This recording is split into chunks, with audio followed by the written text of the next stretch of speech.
Mark Rogers TV talking some Oklahoma football. We bring in Graham Dudley from Crimson and Cream Machine, who joins us on a regular basis to help us out with the Sooners. Graham, we always appreciate the time, sir. I appreciate you having me on. Yeah, these are always good discussions. We learn a lot and gain some insight from you.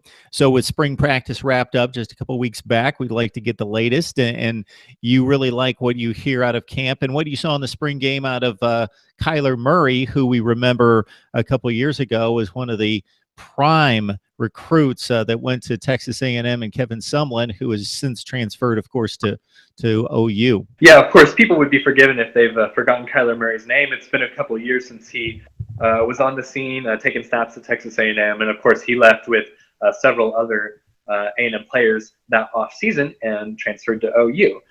Now Baker Mayfield has that extra year of eligibility that he got back, and he will be the Oklahoma starting quarterback in 2017, no doubt about it. But there is a bit of a debate as to who will back him up. Austin Kendall served that role last year because nobody else could, more or less. And then there's Kyler Murray, who's now eligible to play.